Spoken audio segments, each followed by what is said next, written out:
Subscribe करा अनुज रुचकर रेसिपीला आणि बेल आयकॉन नक्की दाबा। हे बघा आपली ही पुरणपोळी खाण्यासाठी तयार झाली आहे। एकदम नरम आणि लुसलुसीत पुरणपोळी आज आपण बनवणार आहोत। मऊ लुसलुसीत अशी पुरणाची पोळी। चला तर मग सुरू करूया। सर्वप्रथम मी हे कणिक आहे, हे गव्हाचं पीठ आहे। हे मी 2 कप गव्हाचं पीठ घेते।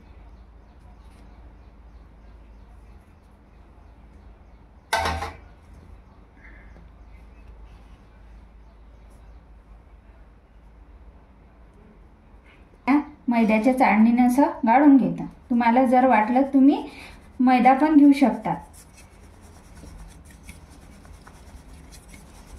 असं हे मैद्याच्या चाळणीने पीठ गाळून घेतल्यास पीठ बारीक होते आणि आपली पोळी खूप अशी चांगली होते।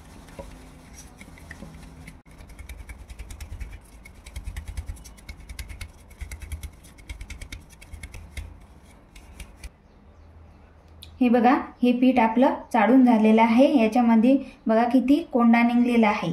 आता आपण हे बाजूला करून ठेवू।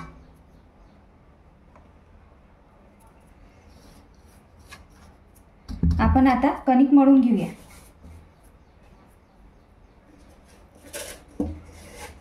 कणिक मळण्यासाठी आता आपण या कणिक मध्ये मीठ घालून घेऊया।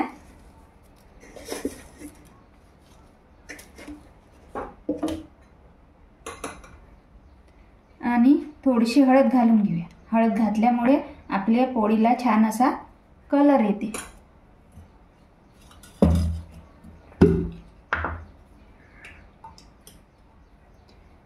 व 1 पडी तेल घालून घेऊया। हे सर्व सगळं असं मिक्स करून घेऊ।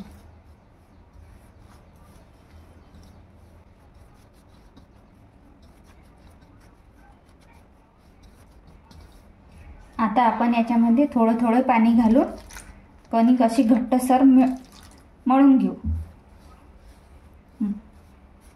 याच्यामध्ये थोडं पाणी घालून हे कणिक चांगली अशी घट्ट मळून घेऊया। जास्त पातळ मळायची नाही। हे बघा हे कणिक आपली अशी मळून झालेली आहे। त्याच्यावर मी आता थोडेसे तेल घालून आणि त्याला असं चोपडून हे कणिक आता अर्धा तास अशी झाकून ठेवून देते। ही मी आता या कपाने 2 कप हरभऱ्याची डाळ घेतलेली आहे। हिला स्वच्छ असं निवडून घेतलेली आहे आणि ही आमच्या घरचीच डाळ आहे। बाजारातली डाळ आली तर ती शिजायला वेळ लागते। ही डाळ मी आता 2-3 पाण्याने स्वच्छ धुवून घेतलेली आहे आणि आपल्या कुकर मधल्या पाण्याला पण छान अशी उकळी आलेली आहे।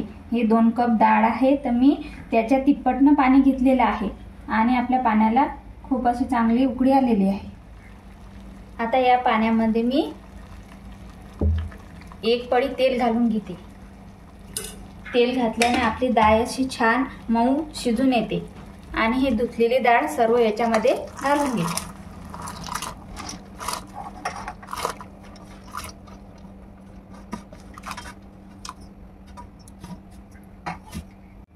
आपण या डाळीवरचा असा हा सर्व फेस काढून घेऊ आणि याला आता आपण झाकण लावून घेऊ।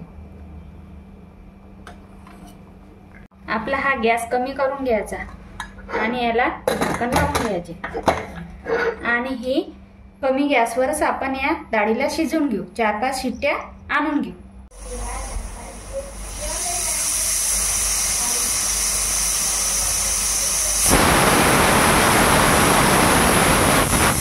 हे बघा 4-5 शिट्ट्या झालेल्या आहे। आता मी गॅस बंद करून घेते आणि कुकरची वाफ काढून घेते। अशा प्रकारे मी हे कमी करून याची वाफ काढून घेते। मी आता कुकरची वाफ काढून घेतलेली आहे। याचं झाकण आता मी खोलून घेते। हे बघा आपली डाळ किती छान अशी शिजलेली आहे आणि याच्यात पाणी पण भरपूर उरलेलं आहे। आपण हे पाणी आता चाळणीने एका अंड्यावर मी अशी चाळणी ठेवलेली आहे, तिच्यावर ही सगळी डाळ मी घालून घेते।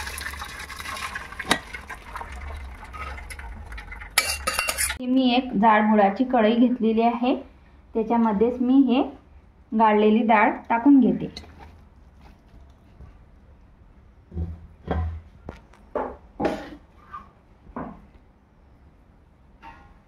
आणि याच्यातच मी हा 2 कप गूळ घेतलेला आहे. हा गूळ छान असा टाकून मिक्स करून घेते. तुम्हाला जर गोड आवडत असेल तर तुम्ही जास्त पण गूळ घेऊ शकता. आणि 1 कप गूळ आणि 1 कप साखर असं पण घेऊन हे पुरण करू शकता.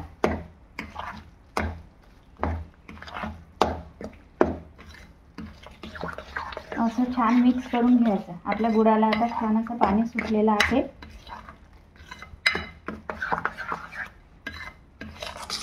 आता आपण हे गॅसवर शिजवून घेऊ.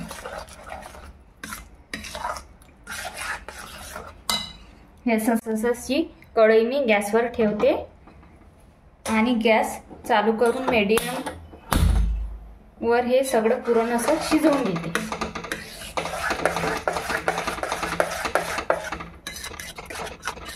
हे पाणी मी आता दुसऱ्या भांड्यात काढून घेते. हे बघा किती घट्ट असं पाणी निघलेलं आहे.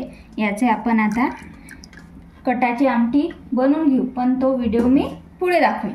हे बघा याच्यामध्ये आता आपला हा पूर्ण गूळ विरघळलेला आहे आणि आपलं पुरण असं पातळ झालेलं आहे. आता आपण हे असं मिक्स करून शिजवून घेऊ. हा गूळ लाल असल्यामुळे या पुरणाला जास्त असा लाल कलर आलेला आहे. हे बघा आपलं पुरण आता छान असं घट्ट होऊन राहिलेलं आहे, तरी पण हे अजून शिजलेले नाही. याला आता छान असे बुडबुडी येऊन राहिले. शिजलं हे पुरण आपण आता कसं ओळखायचं? हे बघा हे असा चम्मच जर याच्यामध्ये उभा ठेवला हा असा पडते. ज्यावेळेस आपलं पुरण होते त्यावेळेस असा चम्मच पडत नाही. म्हणून आता हे परत मी 1-1.5 मिनिटं असं फिरून शिजवून घेते. हे बघा आपलं पुरण आता छान असं शिजलेलं आहे. हा चम्मच बघा याच्यामध्ये कसा छान उभा राहते. असं उभं राहिला तसं समजायचं आपलं हे पुरण झालेलं आहे. आता चाळणीतून डाळ काढलेली होती, त्याच चाळणीतून आता आपण हे पुरण काढून घेऊया. त्याच्या खाली मी एक भांडं ठेवलेलं आहे, तिची चाळणी ठेवली आहे, तिच्यात हे पुरण मी आता काढून घेते. अशा प्रकारे हे सर्व पुरण त्याच्यात काढून घेते. हे सर्व पुरण मी चाळणीत काढून घेतलेलं आहे. आता आपण असा एक ग्लास घ्यायचा. याचं बुड एकदम असं सपाट असलेलं पाहिजे. अशा बुडाने हे चाळणीत पुरण घोटून घेतल्यास खूप छान आणि लवकर होते. हे बघा मी असं आता पुरण घोटून घेते. मी याच्या अगोदर पुरणाच्या पोळीचा व्हिडिओ टाकलेला आहे, पण मी तो पाट्यावर वाटलेला आहे पुरण. अशा प्रकारे हे पुरण आपलं मस्त गाळून झालेलं आहे.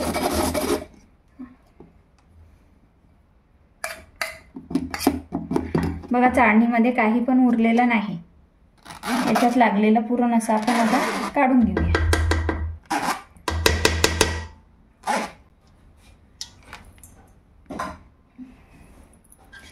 हे बघा किती छान आणि असं बारीक पुरण झालेलं आहे.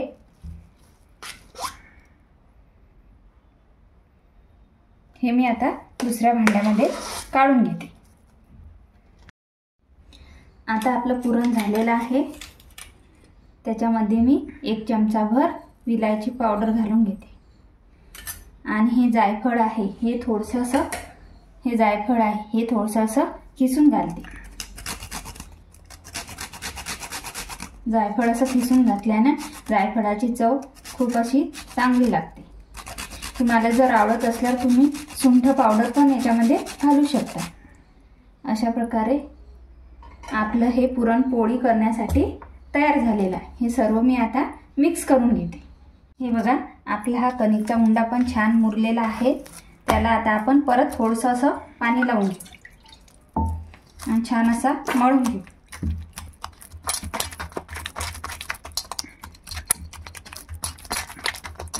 हे बघा आपला हा उंडा आता छान असा नरम आणि व्यवस्थित झालेला आहे. त्याला आता आपण थोडंसं तेल लावून पोळी करण्यासाठी तयार करू. अशा प्रकारे उंडा मळून घेतल्यास पोळी एकदम नरम आणि चांगली राहते। हे बघा, आता आपण पोळीला एवढा निंबाचा गोळा असते तेवढा उंडा घेऊन घेऊया आणि छान असा गोल करून घेऊया। त्याची अशी पारी बनवून घ्यायची।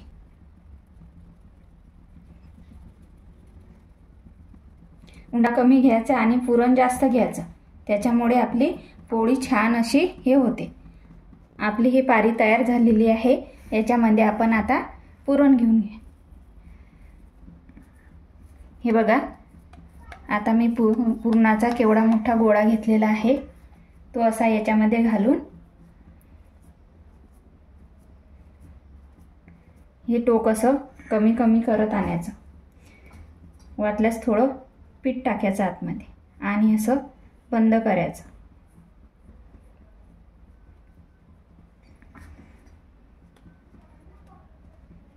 अशा प्रकारे केल्यास आपली पोळी फुटत नाही। हा उरलेला उंडा असा काढून घ्यायचा आणि हे असं पीठ लावून दाबून घ्यायचं। थोडं पीठ लावून घ्यायचं आणि याला असं करून घ्यायचं।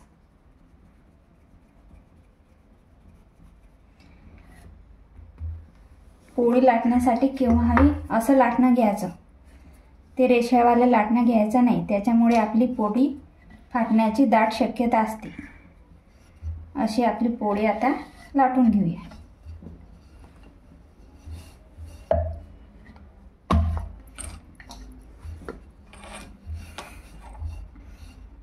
हे बघा, आपली पोळी किती छान अशी लाटून झालेली आहे।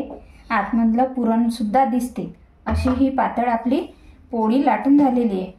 मी गॅसवर तवा गरम करून घेतलेला आहे आणि हा माझा लोखंडाचाच तवा आहे। त्याच्यावर मी थोडंसं साजूक तूप टाकून घेते आणि असं पसरून घेते।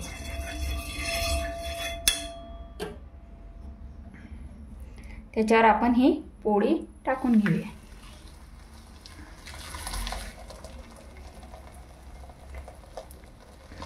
आणि कमी गॅसवर पोळी शेकून घ्यायची।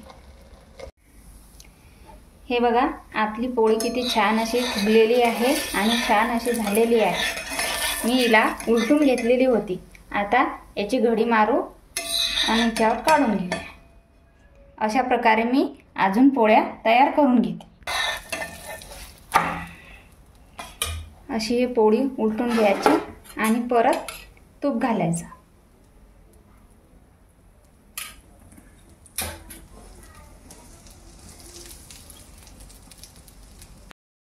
हे बघा, आपल्या पोळ्या कशा अशा छान अशा फुगून राहिलेल्या आहेत आणि अशा लुसलुशीत पण झालेल्या आहेत। अशा प्रकारे मी सर्व पोळ्या करून घेतलेल्या आहेत। हे बघा, आपली ही पुरणपोळी खाण्यासाठी तयार झाली आहे। एकदम नरम आणि लुसलुशीत पुरणपोळी झालेली आहे। मी तुम्हाला एक पोळी तोडून पण दाखवते। हे बघा, सर्व दूर असं पुरण लागलेलं आहे। ही पहा, सगळीकडे अशी पूर्ण लागलेला आहे।